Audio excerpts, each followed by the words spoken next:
Ahora procedemos al panel, el último segmento de nuestro evento, de nuestro foro. Para este panel, pues invitamos a los participantes. Tenemos al doctor Fernando Ruiz, viceministro de Salud y Prestación de Servicios. El doctor Ruiz es director general del Centro de Proyectos para el Desarrollo CENDEX de la Pontificia Universidad Javeriana de Bogotá. Médico de la Pontificia Universidad Javeriana, con maestría en Salud Pública de la Universidad de Harvard. Tiene también una maestría en Economía de la Pontificia Universidad Javeriana. Es consultor del Banco Mundial en aspectos de medición en equidad, en salud y en recursos humanos. Miembro del Consejo Social de la Fundación Social por más de 15 años y fue presidente hasta el año 2008 de la Asociación Colombiana de Economía y Salud. También contamos con la participación del doctor Rodrigo Guerrero, alcalde de Cali. El doctor Guerrero es médico especialista en salud pública, cuenta con un doctorado en epidemiología de la Universidad de Harvard. Fue alcalde de Cali en el periodo 1992-1994 y concejal de la misma ciudad hasta el año 2010. Se desempeñó como profesor y decano de la Universidad del Valle y dirigió el Hospital Universitario del Valle. Fue o es exsecretario de Salud de Cali, director por 20 años de la Fundación Carvajal y tiene una gran trayectoria y recorrido dentro de nuestra ciudad. También contamos con la presencia de nuestro moderador. Nuestro moderador es el doctor Juan Gonzalo López, gerente de salud de Profamilia.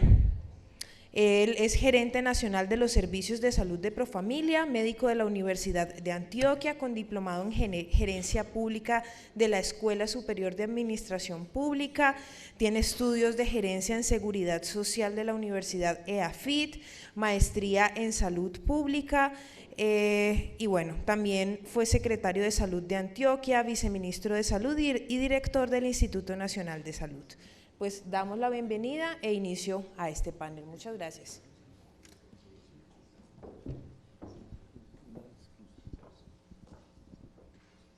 Buenos días. Bueno, ¿qué se me hizo el alcalde? ¿Sí? Listo, ok, muy bien. Para este panel estaban también invitada la doctora Marta Lucía Ospina, pero algunas dificultades con su vuelo le impidieron llegar a tiempo, por lo tanto pues canceló la participación.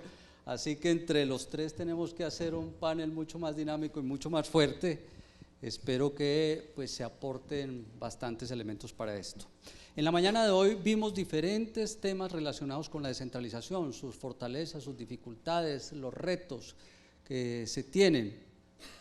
Pero se han mencionado sobre todo en los temas en los cuales se ha avanzado, por ejemplo, en la cobertura universal, por ejemplo, en la disminución del pago de bolsillo, por ejemplo, en el acceso, pero poco se mencionaron los temas de salud pública. Con relación a este tema, ¿cuál es el balance que ustedes dos harían a nivel territorial y a nivel ya desde el orden nacional? Bueno, muchas gracias. Bueno, muy buenos días. Yo quisiera empezar, ya que el doctor Juan Gonzalo nos la lanza así de una vez, hablar temas de salud. Empezaría por un dato que creo que es muy relevante y viene del estudio que hace un mes o 2 meses entregó la Javeriana sobre carga de enfermedad. Se compararon los años 2005-2010 según la metodología, no la nueva metodología, sino la antigua metodología de Murray, y en ese análisis se hace evidente que Colombia ha venido creciendo en carga de enfermedad, pero muy especialmente en carga de enfermedad crónica. Pasamos del 76% de carga de enfermedad relacionada con enfermedad crónica en el 2005 al 83% en el año 2010.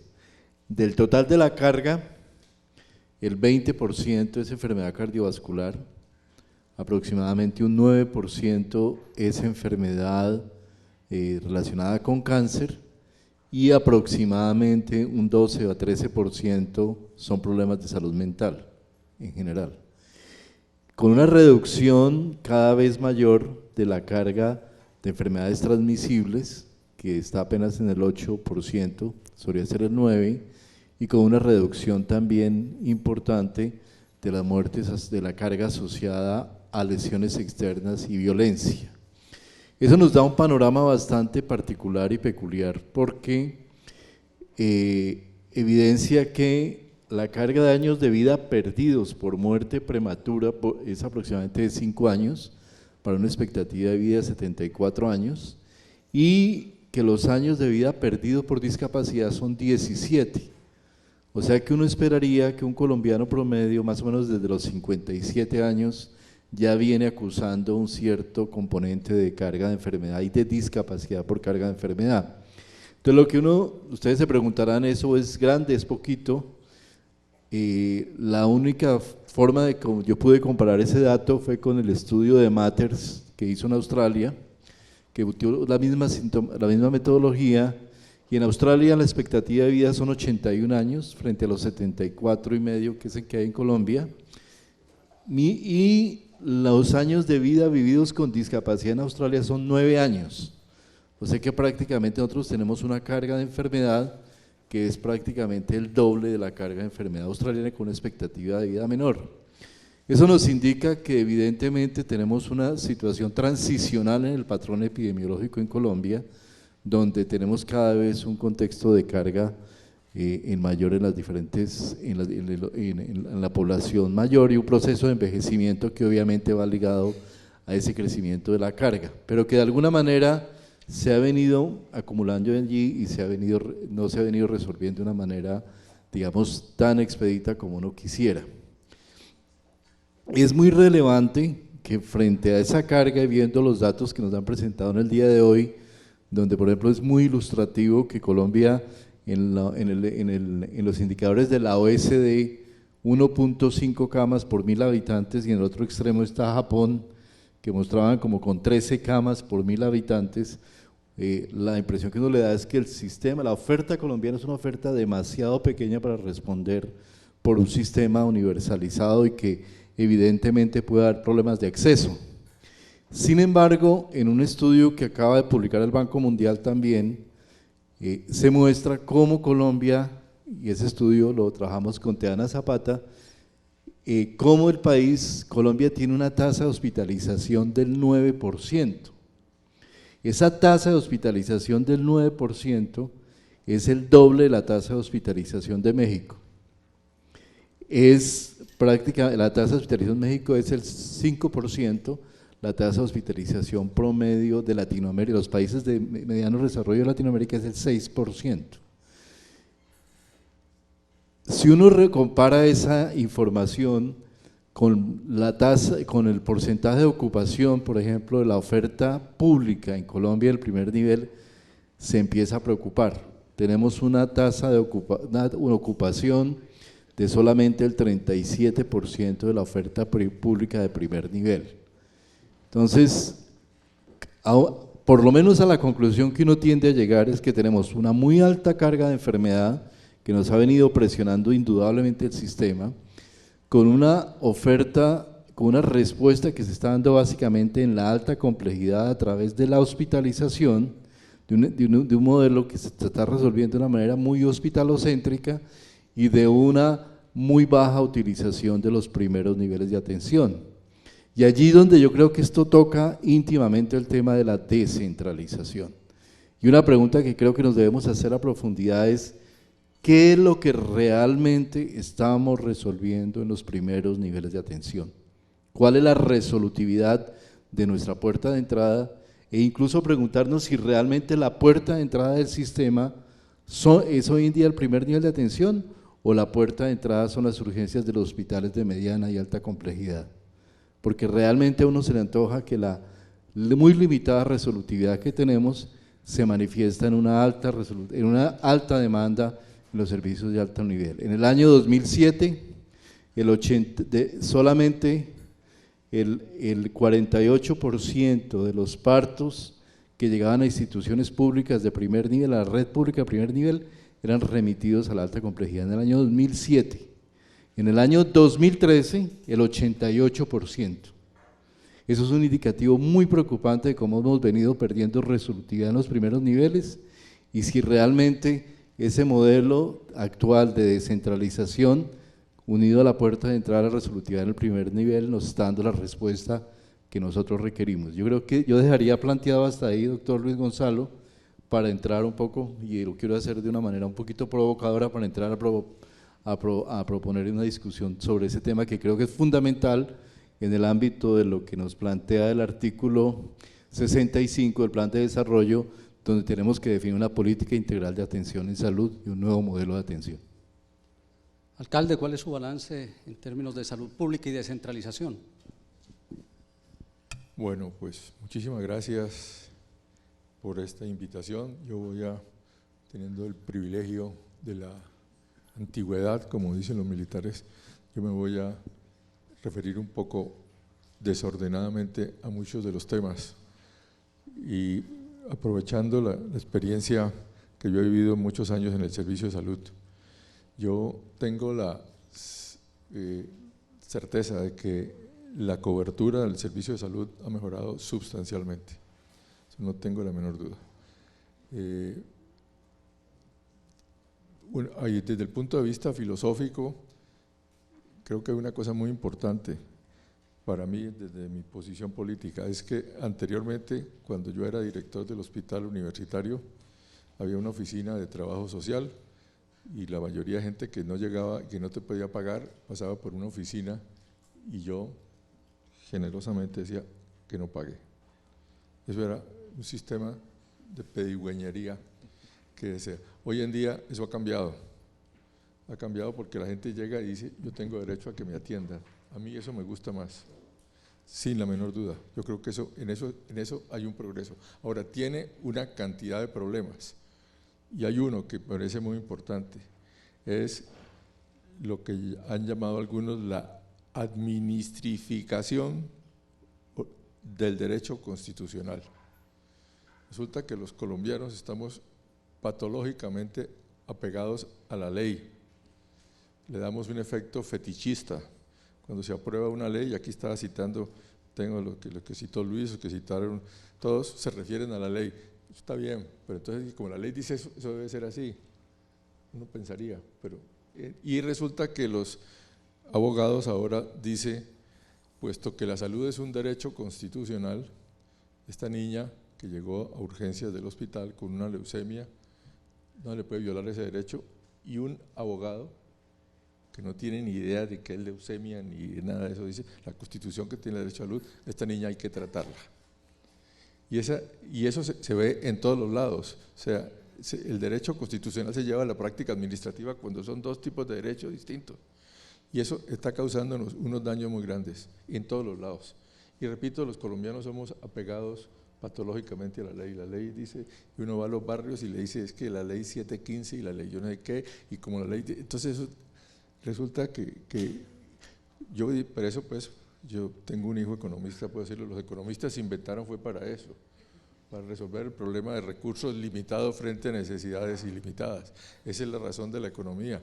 Y vuelvo, y sobre ese hecho, el sistema de salud nuestro, con todas sus buenas intenciones, mientras no ponga límites, yo no le veo salida. Si vamos a seguir con ese principio constitucional que todos tenemos derecho a salud y no se le pone restricciones, estamos muertos. Eso hay que ponerle restricciones en todos los servicios de salud y eso hay que lograr un consenso social y hacer negociaciones al estilo de La Habana para ver si vamos a incluir hasta dónde vamos a llegar. De modo que ese sesgo legal hace mucho más difícil. Veo definitivamente que lo lógico sería la descentralización y yo creo que ha sido bueno. Me tocó vivir las campañas de vacunación que hacía en la época de Belisario el doctor Luis Tafur y eran unas campañas para lograr inmunizar una gran cantidad de personas. Hoy en día son absolutamente innecesarias, por lo menos en el caso de Cali, ¿Por qué? Porque ya hay una capacidad institucional establecida que nos tiene entre el 95 y el 98% de cobertura de vacunación permanentemente, y estamos yendo más allá de lo que la cobertura de inmunizables que tiene el ministerio. ¿Pero por qué? Porque ya hay una capacidad instalada. Entonces yo creo que tiene que existir la voluntad de descentralizar, y eso ocurre con alguna frecuencia, no con lo que uno quisiera a nivel central. La tentación del poder es muy grande, y para aprovechar, para que no se les olvide las ventajas de la descentralización, ustedes han oído el cuento famoso de Santiago Rengifo Salcedo, que manejaba, que fue ministro de Salud y una persona importantísima, manejó el programa centralizado del PIAN en el Chocó, y llevaba 3 meses en que no les mandaban a pagar.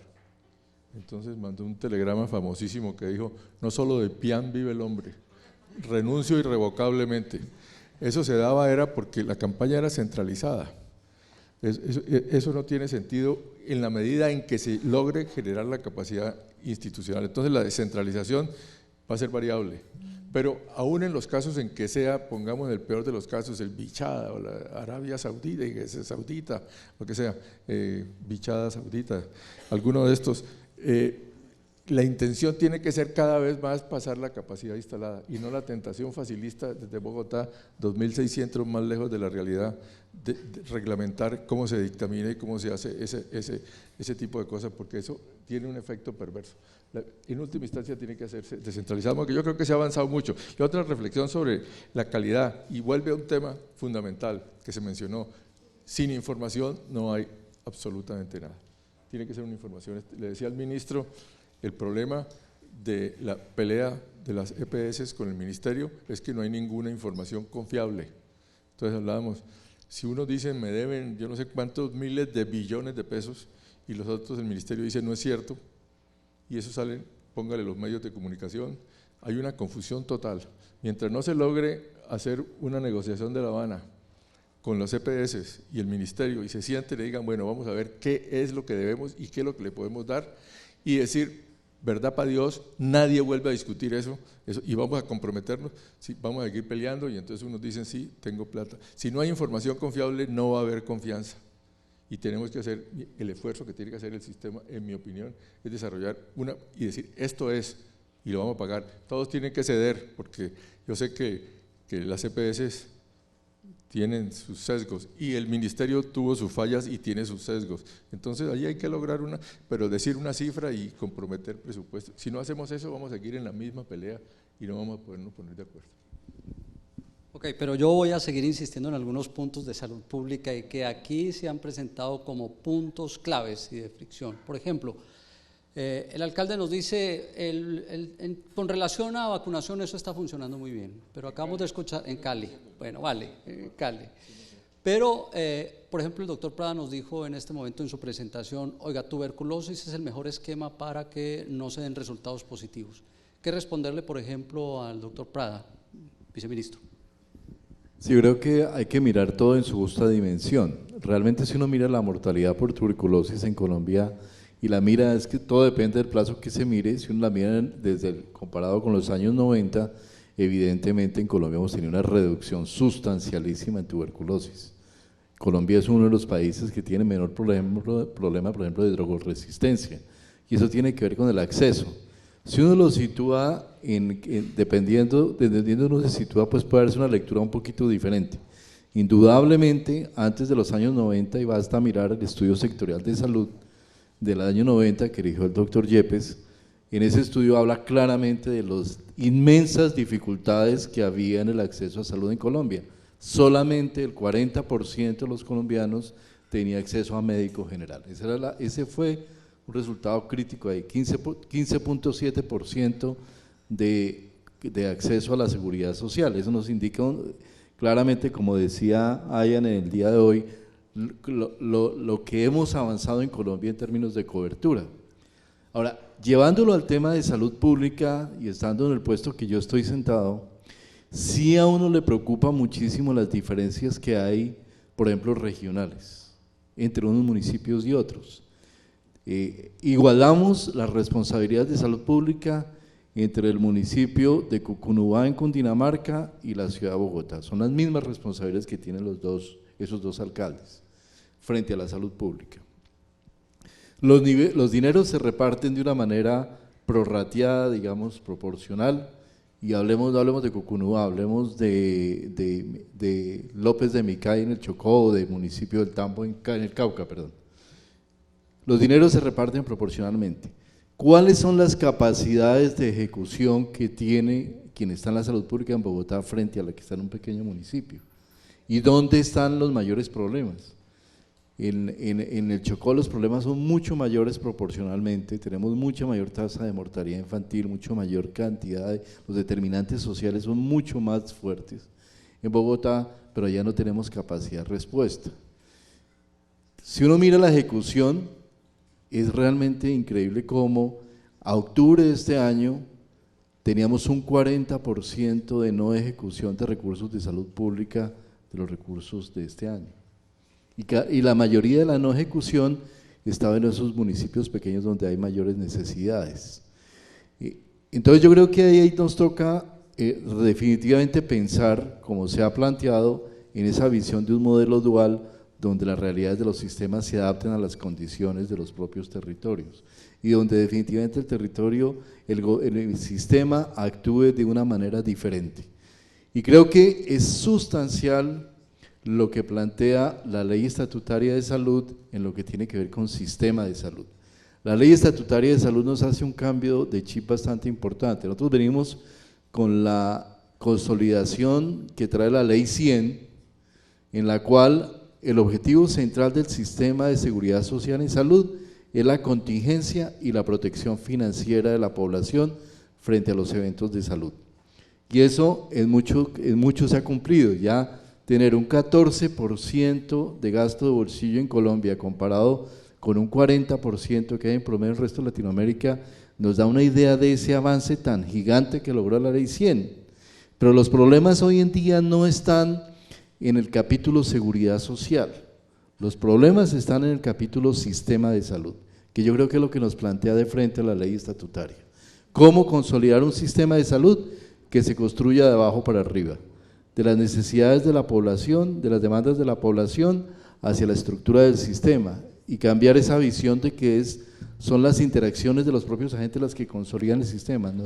Ese planteamiento tiene que cambiarse y tiene que consolidarse desde una visión territorial y de una visión donde se integren necesariamente asegurador, prestador y territorio alrededor de objetivos comunes de salud. Yo creo que ahí es donde tenemos perdido mucho del chip y ahí es donde toca replantear esa visión y aprovechar mucho el marco que nos da la ley estatutaria para dar esa construcción que yo creo que necesita el sistema. Avances generales de salud pública. Aquí han salido, pues hasta hace unos años, especialmente ya últimamente no tanto, una cantidad de críticos del sistema diciendo que la salud pública en Colombia estaba en una situación terrible, que eso se ha venido desmitificando de una manera absoluta. Si uno mira tasa de mortalidad materna, tasa de mortalidad infantil, mortalidad por enfermedad diarreica aguda, mortalidad por infección respiratoria aguda, mortalidad por tuberculosis, acceso a VIH-Sida, acceso a tratamientos para oncología, la salud pública en Colombia ha tenido una mejoría sustancial, pero eso no quiere decir que no existan problemas y que tenemos que tener claridad de dónde están focalizados los problemas.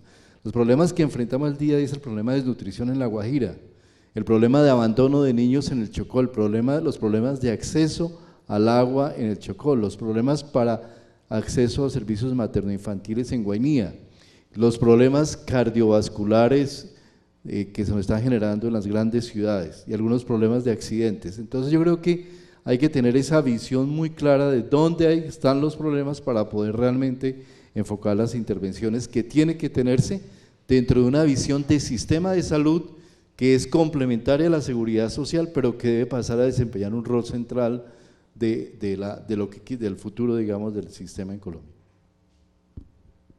A ver, yo trato de responder nuevamente en forma muy general. Yo creo que lo primero, ese es el reflejo de salubrista que uno debe pensar, es en prevenir. Y yo siempre he hecho un cuento que puede que no sea verdad, pero yo digo que es verdad, que cuando uno estudia salud pública, la primera clase, le dicen, señores, ustedes vienen a estudiar salud pública, les vamos a poner un ejemplo, hay una montaña donde hay una carretera que la gente se accidenta mucho. Entonces el médico tradicional pone un hospital abajo, consigue un equipo de rayos X, tiene unos traumatólogos, pone bancos de sangre, ambulancias para llevarlos al centro. Esa es la medicina tradicional. Ustedes tienen que ir a saber por qué se están accidentando tanto.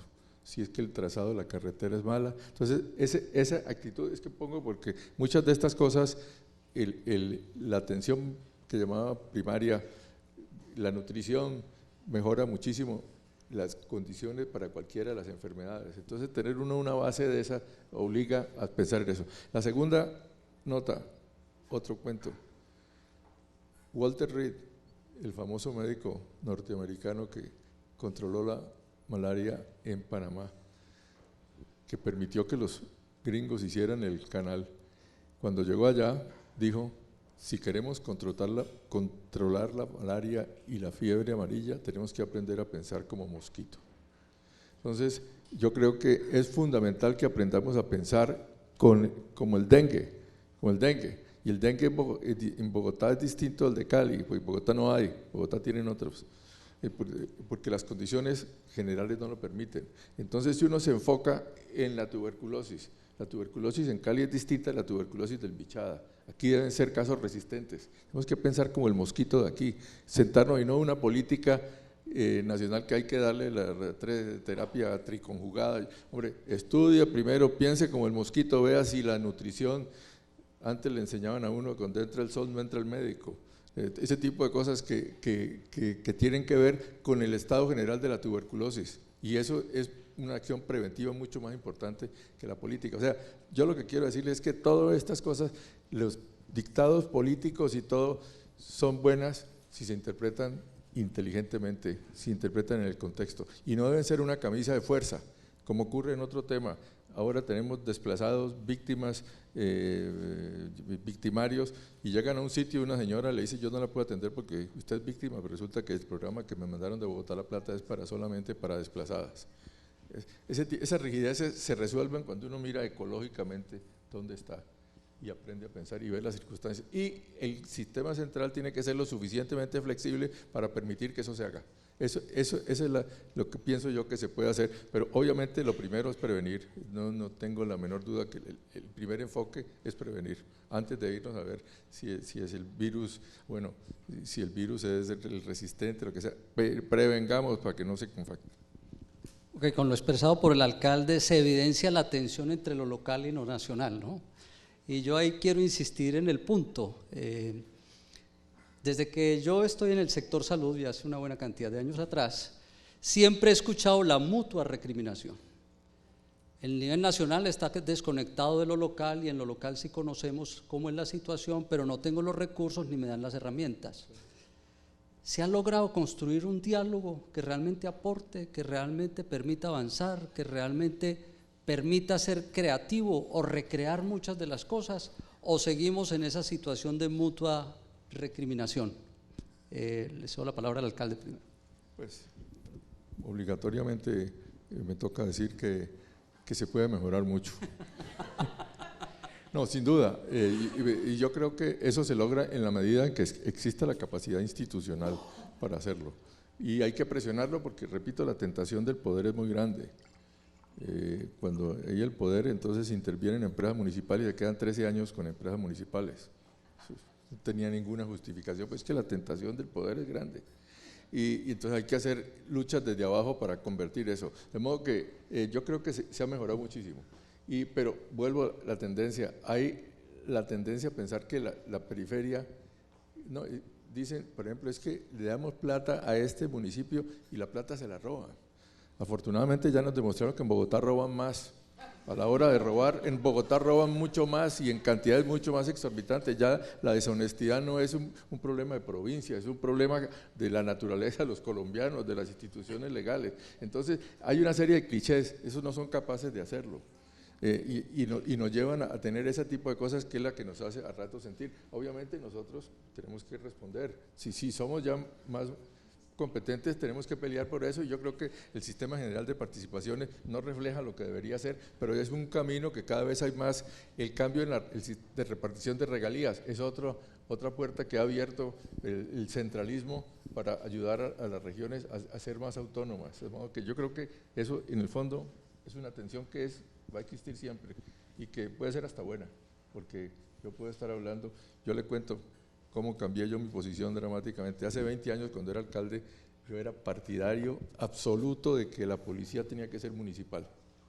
Yo decía, yo no puedo leer el periódico y que salgan y me digan, el comandante de la policía lo cambiaron y se lo llevaron para tal sitio. Eso es absurdo, yo peleaba con eso.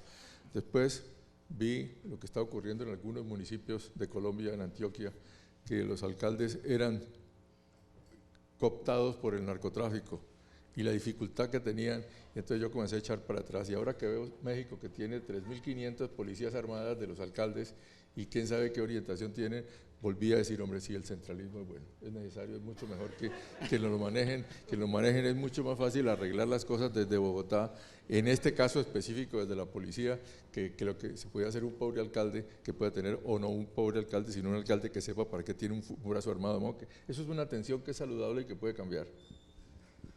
A mí el alcalde me tiene confundido. Porque hace 3 minutos estaba hablando en contra de Bogotá y ahora está diciendo que el centralismo es bueno. Alguien lo conoce seguramente, bueno. Yo creo que Bogotá, alcalde, hay dos Bogotas, una centralizada y una descentralizada. Le quiero decir que con la descentralizada Bogotá durante los pasados 3 años, con un cambio hace 6 meses, realmente era más difícil tratar que con cualquier otro municipio de Colombia. Realmente las dificultades que había en esa relación eran muy difíciles. Y obviamente siempre tiene que haber una tensión. Yo creo que la tensión entre nivel central y nivel local es fundamental. Pero yo creo que también hay que darle a todo su justa dimensión. No es lo mismo, les cuento, cuando yo voy a Cali, a Medellín o a Cali o a Barranquilla, muchas veces voy a aprender, ¿sí? ¿Qué es lo que han hecho allá? Pero los problemas que uno encuentra en otros municipios del país son totalmente diferentes, entonces hay unas diferencias muy grandes en las capacidades que hay en unos lugares de Colombia frente a otros, esas diferencias totalmente notorias. Como decía el ministro, tenemos departamentos como La Guajira donde no se han podido en 3 años poner de acuerdo para definir una red de atención. Entonces uno dice, eso es realmente absurdo, y yo lo he dicho públicamente, se lo he dicho allá en La Guajira. Le he puesto al gobernador contra la pared diciéndole, gobernador, delante de su gente, ¿cuándo vamos a tener red de atención en La Guajira? Y no sucede, llegaron un día a radicarla, les confieso esta infidencia, antes de que se venciera el último plazo que les dábamos, la radicaron y luego vinieron y la retiraron, porque salieron 3 hospitales de la situación de alto riesgo, por esa razón se retiró la red.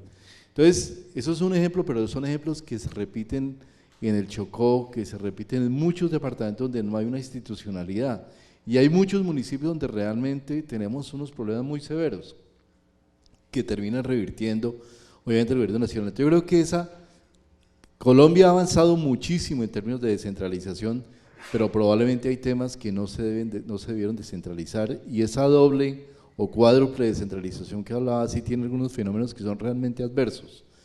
17 EPS en el municipio de Uribe, en La Guajira, compitiendo por 120.000 personas, eso no tiene ningún sentido. Es decir, ¿cómo pueden haber 17 EPS en Uribe, donde la atención en salud tiene que ser fundamentalmente dada, ni siquiera, sino extramural totalmente, y hay 17 EPS que llegan a una ranchería y encuentran que el niño que está grave no es de la EPS que está haciendo la brigada, y entonces ese niño no es atendido. Entonces eso realmente no tiene ningún sentido, y eso realmente hay que abordarlo de otra manera completamente diferente. A mí me gusta, en el tema de cómo abordar estos modelos, me gusta mucho el planteamiento que está haciendo la misión rural de esa nueva municipalización, porque realmente está definiendo 4 categorías de municipio. No sé si han tenido acceso a ese informe, vale la pena mirarlo y creo que tendría una aplicación interesante para salud. Define zonas dispersas y uno mira las zonas dispersas y dice, sí, estas son las zonas que definitivamente como municipios debería uno considerar dispersos, municipios de ruralidad y municipios de área urbana, que yo creo que es un parámetro que nos podría ser interesante para tener una nueva visión, porque es que la visión que tenemos en Colombia de ruralidad, por ejemplo, ya es absolutamente desueta. Hablar de que ruralidad es la condición de rural disperso dentro de un municipio, eso no es ruralidad. Hay municipios que todo el municipio evidentemente es rural y que debe considerarse como área en la cual debe haber una intervención del Estado evidentemente diferente. Para aclarar ese problema, pienso yo que la atención es buena y debe existir, y eso muestra que hay variaciones, y eso en sí no es malo, sino lo que implica es que no se puede aplicar la ley así inflexible porque el artículo 17 de la 1715 tenga, hombre, no. Y me acuerdo nuevamente otro cuento, yo enseño siempre con cuentos.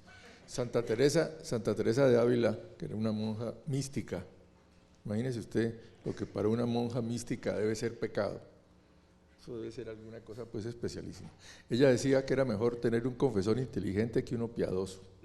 Entonces, lo mismo se aplica a este tipo de cosas, es mejor una persona que interprete inteligentemente la ley a uno que casuísticamente diga, no señor, porque aquí está cosa, y pues, entonces, esa es parte de la visión que yo quiero mostrar, que la cosa tiene. Muy bien, quiero avanzar hacia otro tema, también polémico, y es el tema de rendición de cuentas. La rendición de cuentas se percibe como un mero proceso formal, de, si se quiere, de cumplir con unos requisitos. ¿Cómo hacer para transformar esa rendición de cuenta en términos que permita realmente tomar decisiones y que permita empoderar a la población? ¿O cuál es la percepción que ustedes tienen o el concepto que ustedes tienen en torno a la rendición de cuenta? En los temas de salud pública, sobre todo. Ahí sí me alineo totalmente con el alcalde. No es posible una rendición de cuentas si no hay información. Y el primer elemento para poder hacer que un gobernante rinda cuentas es que tenga claridad de dónde a dónde pasó los indicadores de salud que tiene en su respectiva comunidad. Y eso todavía no lo tenemos como deberíamos tenerlo. Para poder hacer que rindamos cuentas debemos tener una base de información municipal en la cual tuviéramos metas de este gobernante y que ese gobernante pudiera rendir cuentas a partir de ese plan. Estamos consolidando un proceso que se llama el planes territoriales de salud, que aspiramos a tenerlo antes de que entren los nuevos gobernantes. Vamos a tener probablemente el 80% de ellos terminados, pero eso hay que montarle un sistema en el cual haya realmente información que permita a la comunidad pedirle cuentas a quien gobierna. Y desarrollando esa tesis, la mejor forma es que la comunidad tenga esa información. A mí me gusta mucho la experiencia de los Bogotá cómo vamos, Medellín cómo vamos, Cali cómo vamos, porque se ha vuelto un ente independiente que obliga a que los gobernantes estemos presentando qué está pasando en educación, qué está pasando en salud, qué está pasando en diferentes instituciones, y eso es fundamental. Porque si no, o sea, la idea de la rendición de cuentas es buena, pero que aplique bien, no es una ley. Yo tengo ahora que presentar rendición de cuentas dentro de 15 días, voy a presentar, hago un acto histriónico, presento cosas y digo que hemos hecho todas las cosas, eso no tiene ningún sentido. Pero la otra sí, que cada 2 o 3 meses nos estén diciendo, está pasando esto, que la comunidad tenga la capacidad de hacer gestión, como le hacemos con mucha moderación a los economistas y a los gobernantes cuando le decimos cómo va el desempleo, cómo va el Producto Interno Bruto, todos esos indicadores que ya son de público dominio. Yo creo que nosotros deberíamos tener unos indicadores confiables, si no, no tendría sentido de hacerlo. Pero entonces hay que descentralizar, ¿no? A Bogotá, ¿cómo vamos? Porque está muy centralizada. No, porque está Medellín, ¿cómo vamos? Está Cali, ¿cómo vamos? Barranquilla, ¿cómo vamos? ¿Y los otros 1.100 municipios, doctor Galán, qué? ¿Solo indicadores ecológicos? Yo creo que en general esa información es buena. Pero sí podríamos evidentemente trabajar en la definición con esa experiencia, por lo menos de conjuntos de indicadores que a nivel municipal, de municipios por ejemplo pequeños, hagan sentido y puedan de alguna manera recogerse para que, es decir, no necesariamente que la generemos, sino que se genere esos y otra indicadores. cosa buena es tener entes independientes para tener esa información.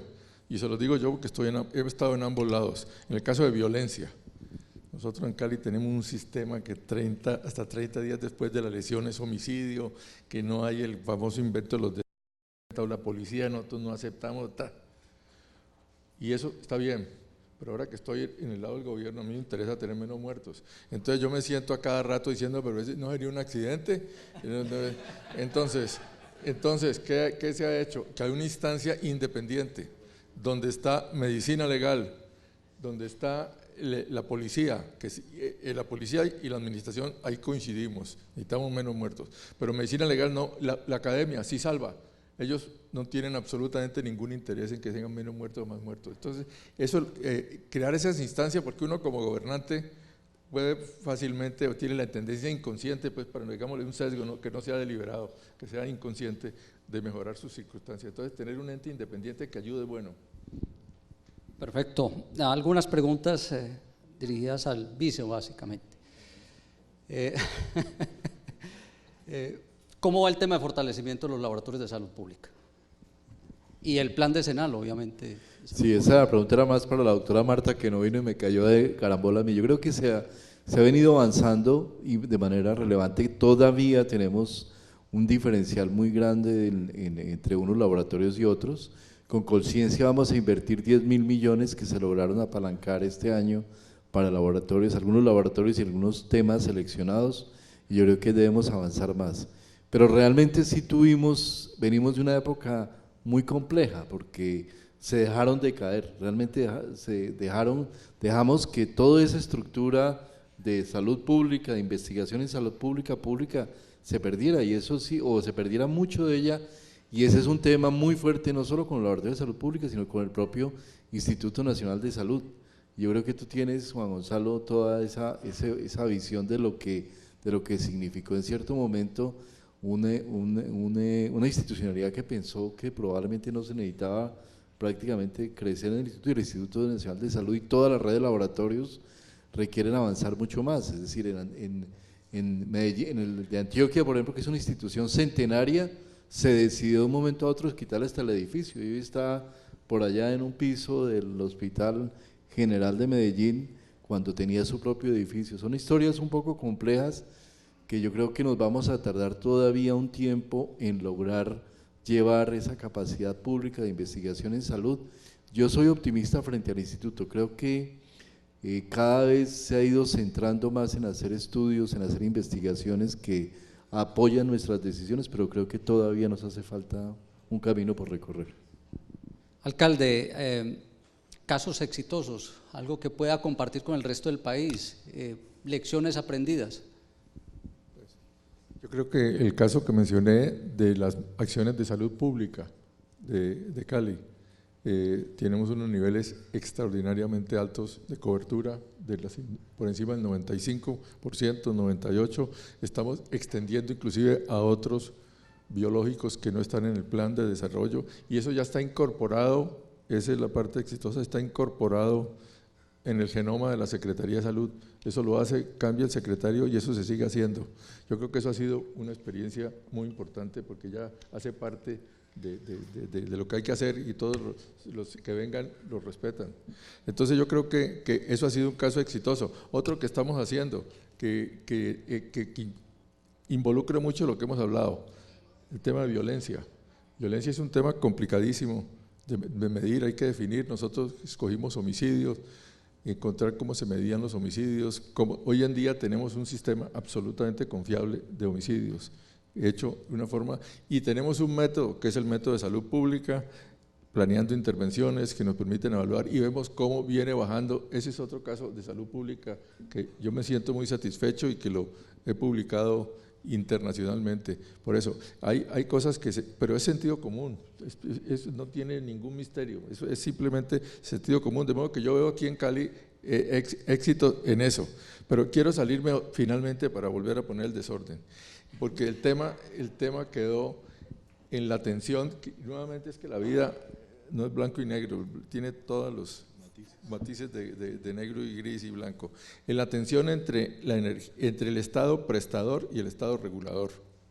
Yo me crié en el Estado prestador, entonces adopté con gran emoción la tesis de los economistas que el Estado y los servicios debían ser prestados por el ente privado. Muy bueno. Y ahora estoy viendo que no es tan bueno como pensábamos en ese momento, que haberle metido afán de lucro a una cosa de estas, con esas dificultades que tienen los clientes de escoger, quizás no fue una buena decisión, y que hay que encontrar una fórmula que sea prestador, que es más eficiente a corto plazo, pero a largo plazo no. Y yo lo veo en los casos de las empresas públicas. El agua tiene que ser un servicio público y no puede ser privado.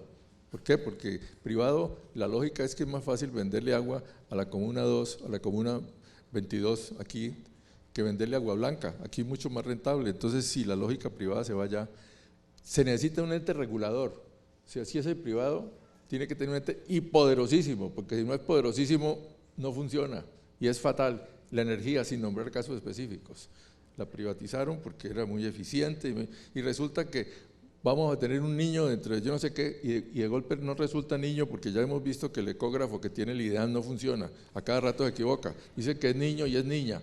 Entonces, pero bueno, supongamos que va a ser verdad, entonces supongamos que va a ser verdad, entonces ya suben el precio ya. Y ya, ¿por qué? Porque esa es la lógica privada, aprovechemos y subámosle la plata. El servicio público necesita, si es privado, tiene un ente de regulación poderosísimo, si no, es hasta peor. Ok, un gran sablazo para las superintendencias, pero bueno, revisamos y miramos hoy en la presentación que existen múltiples dificultades e inclusive se ha lanzado la propuesta de redefinir o de revisar a fondo la ley 715. Dice, ¿tiene el ministerio alguna propuesta de revisar a fondo la ley 715?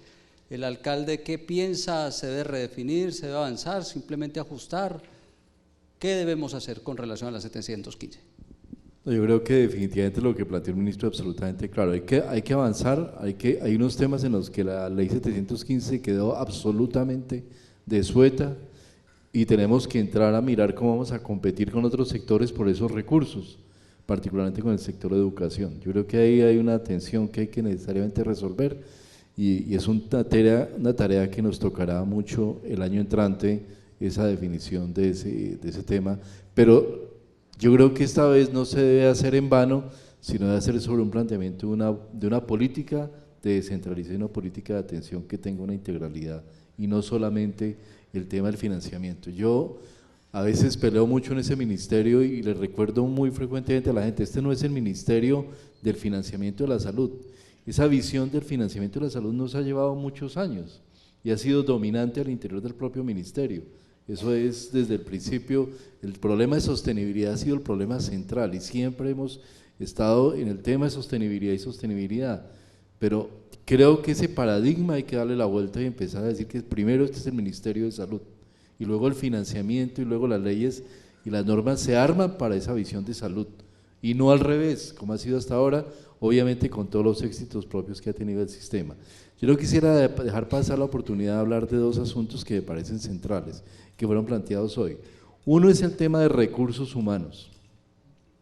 Yo creo que sí, y estando en una universidad tenemos que pensar y hacer una discusión muy profunda sobre cuál es el tipo de perfiles que se requieren a futuro, cómo debemos adaptar esos perfiles y qué competencias requerimos para una visión de la atención que tenga una integralidad que nos plantea la ley estatutaria. Yo creo que esa discusión siempre queda de última, siempre vamos como que al final los recursos humanos, pero yo creo que también hay que ponerla de frente en la entrada. Y el otro tema que le viene también al alcalde es el tema de la investigación en salud pública.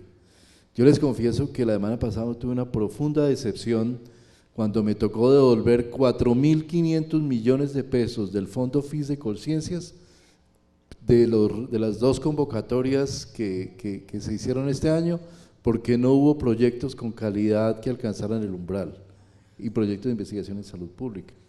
Entonces uno dice, pero ¿qué es lo que está pasando acá? Es decir, tenemos tantos centros de investigación que avanzan, investigan en salud pública, o estamos haciendo mal la promoción pero no es eso, porque hubo una cantidad altísima de propuestas presentadas, pero la calidad ha sido muy deficiente. Yo creo que también hay un tema en el que tenemos que ahondar para mirar cómo, y especialmente a nivel de las regiones más apartadas del país, esa capacidad de formación e investigación en salud pública y en epidemiología, que creo que es central para poder realmente pensar en un sistema que actúe con información y con inteligencia.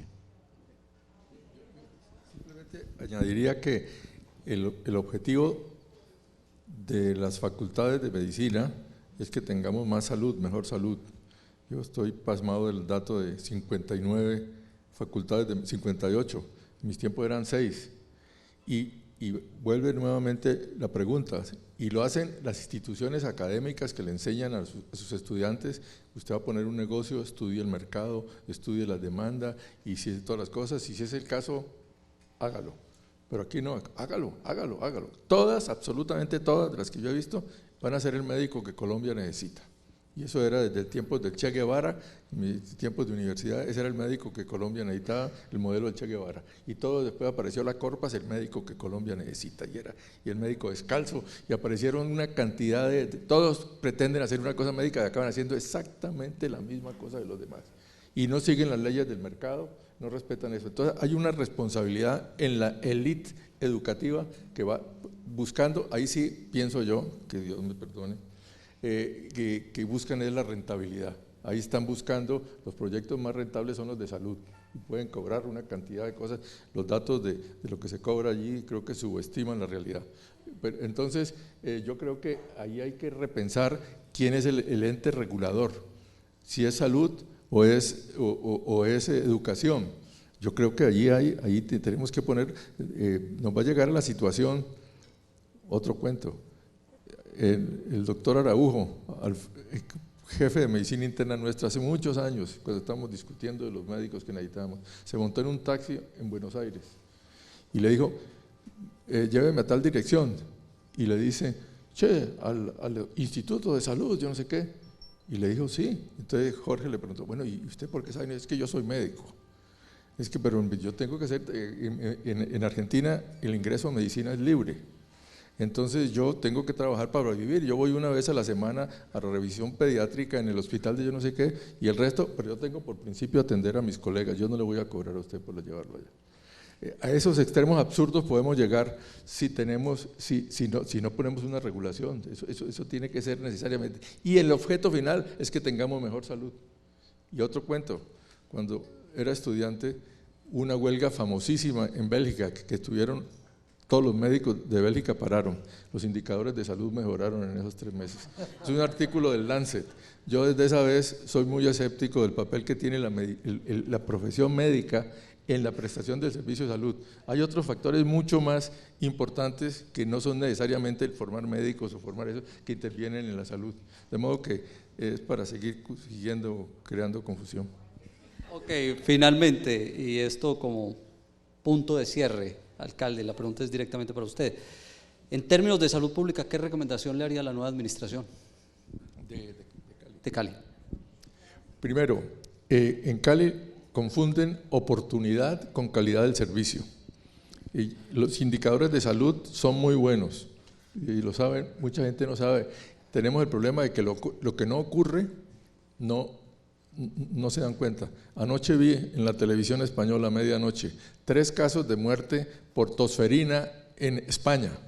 Conmoción nacional. Van a inmunizar las madres que habían abandonado la práctica de inmunización. Entonces, aquí eso no ocurre. El día que ocurre un caso de tosferina, tumban al secretario de salud y al alcalde.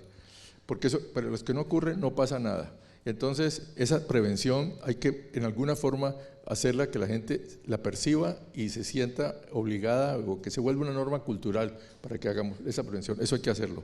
La otra que decía yo, la gente confunde oportunidad con calidad, y eso yo me ocupé mucho porque en las encuestas de Cali, ¿cómo vamos? Decía: la salud está muy mala. Yo decía: pero estos tipos no pueden ser, por Dios.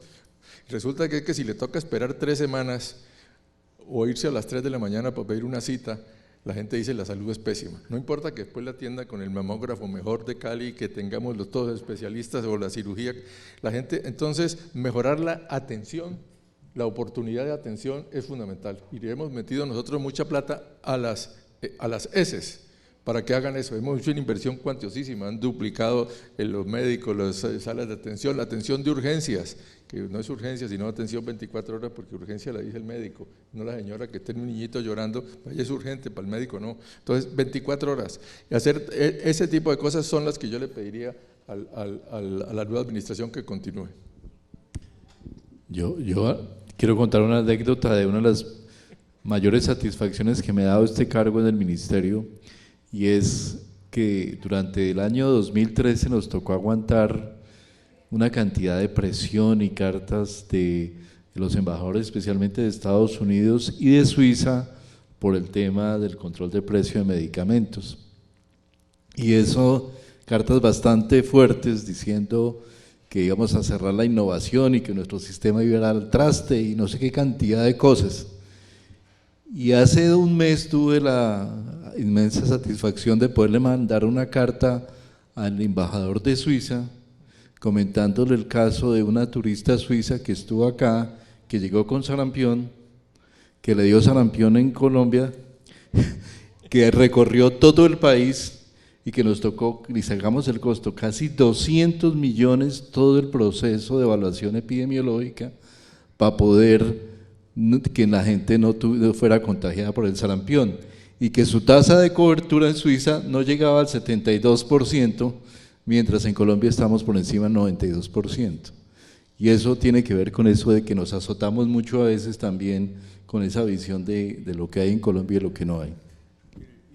Otra cosa, en la regulación de los productos farmacéuticos, ahí nuevamente yo creo que la regulación es fundamental. No hay duda que si no hay esa libertad de buscar, investigar, pero mire, la humana codicia no se escapa de los laboratorios. Yo conozco casos recientes que he visto, drogas para control de diabetes, que vale la metformina 2 euros en el aeropuerto de Madrid, aquí valen 60, 70 mil pesos. Una cosa que venden allá en genérico, y allá sí lo venden, y acá ordeñen a los países en desarrollo. No tenemos la capacidad para frenar ese control. Si no hay control, estamos muertos. Muy bien, muchas gracias. Voy a dar paso a las preguntas de los asistentes, ¿no? Hay algo de asimetría, el viceministro tiene 5, el alcalde tiene 1, que realmente son 2 preguntas. ¿Qué estrategia se tiene para el alcalde? ¿Qué estrategias se tienen en Cali para controlar la sobreoferta de servicios de manera que se pueda garantizar la calidad en la prestación de los servicios? Y una segunda, que es cómo garantizar la eficiencia de la red de prestadores sin poner en riesgo la seguridad del paciente. Eso para el ministro. Eso es, no, ¿cómo controlar la sobreoferta de servicios?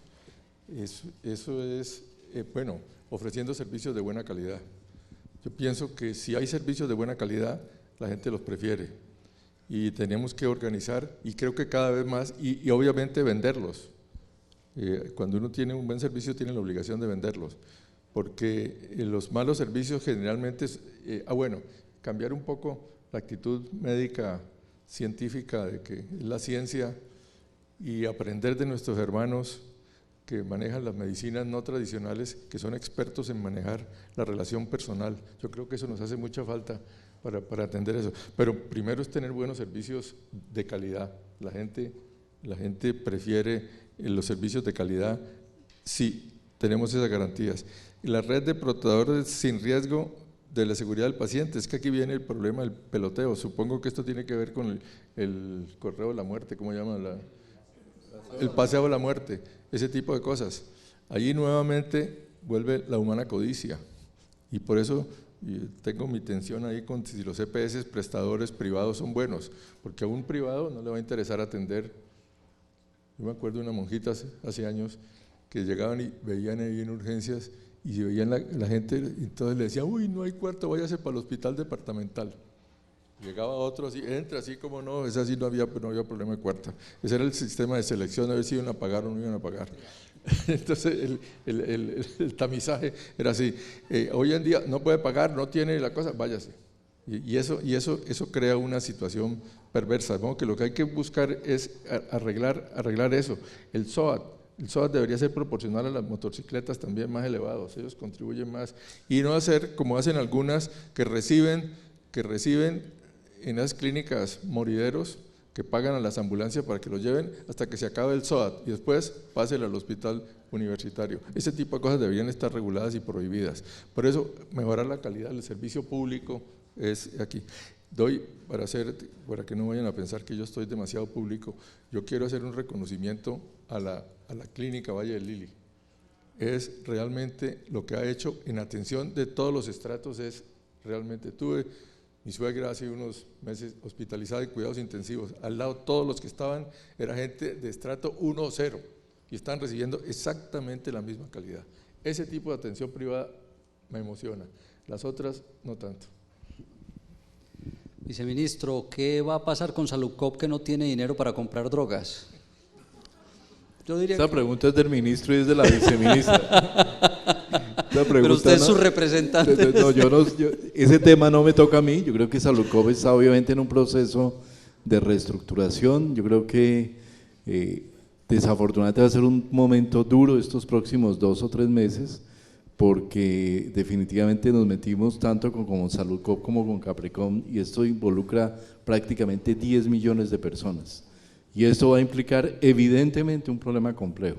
Pero ya estamos trabajando con la superintendencia, y el día de antier incluso tuvimos una reunión con el ministro, con la vice, para hablar del tema de, en este periodo, cómo se plantea la obligación de las IPS de efectivamente cubrir a los pacientes. Ya hay unas garantías de recursos que el gobierno nacional va a poner, pero hay que obligarnos a que tenemos que atender a los pacientes y no seleccionar adversamente, que es lo que creemos que está pasando en algún momento.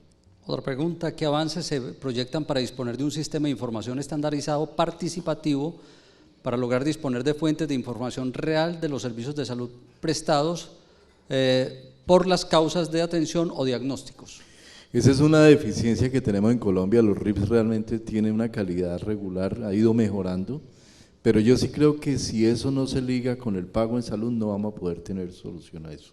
Sí, el gran problema que tuvimos aquí con los RIPS fue que por una presión que se dejó aceptar en ese momento, se desarticularon con el pago, y al no haber pago ligado a RIPS, simplemente hay ninguna obligación de responder la información, y yo creo que es un tema que hay que abordar desde esa visión, si no, no va a haber solución para eso. Esta pregunta evidencia la tensión entre lo público y lo privado. ¿Hasta dónde va la descentralización y dónde comienza la privatización en salud? Yo creo que nosotros tenemos que mirar la privatización con una norma general, que vuelvo y repito, para mí es el tema del planteamiento del sistema de salud como norma básica. Uno no puede decir privatización aquí o privatización no, sino una norma que diga cuál es lo que debe guiar ese proceso de privatización, y me parece que es la organización de los servicios alrededor de las necesidades del paciente lo que nos debe guiar en esas decisiones, que hasta ahora no ha sido, porque hasta ahora han habido unos incentivos hacia la sobreoferta muy grandes.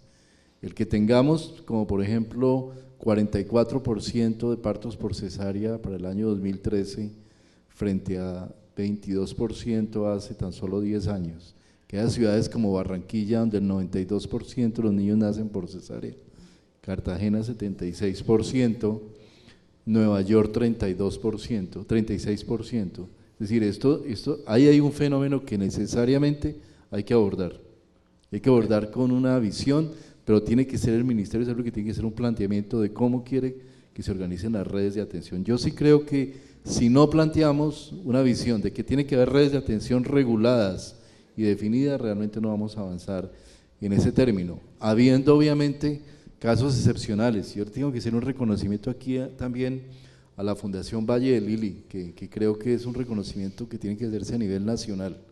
Cuando nosotros tuvimos la situación de ébola que se nos venía y que generó un riesgo muy particular, yo les quiero decir que la única institución privada de tercer nivel que en el país dijo: yo recibo casos de ébola, y lo dijo manifiestamente, y entrenó todo su recurso humano y su servicio para atender, fue la Fundación Valle del Lili, la única que realmente de entidades de alta complejidad que aceptó ese tema tan completo. Yo creo que ahí, en esas decisiones que son tan difíciles, donde uno ve realmente el valor civil y de salud que tiene una institución.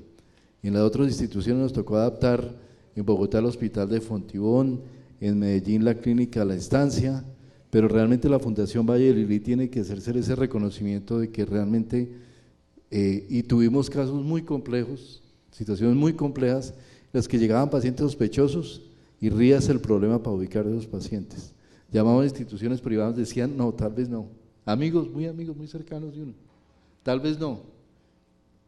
Yo creo que ahí yo por lo menos construí una visión muy particular de que si esto no es un sistema y si no hay una regulación amplia y si tanto EPS como IPS no entendemos que este sistema incluye unas obligaciones de carácter público, eso no tenemos futuro en ese sentido, porque realmente no podemos pensar que solo el lucro mueva no solo a las EPS sino a las IPS y que no haya una organización del sistema como una red que funcione y que responda integralmente a las necesidades del paciente. Bien, finalmente… Sí.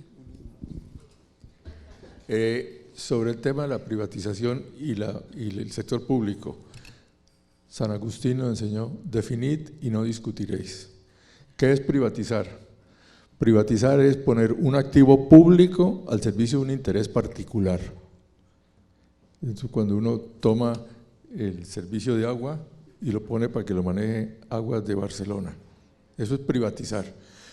Pero es que privatizar puede ser entregar a un interés particular privado, puede ser un interés político particular, está privatizándolo, y puede ser un interés gremial trabajadores.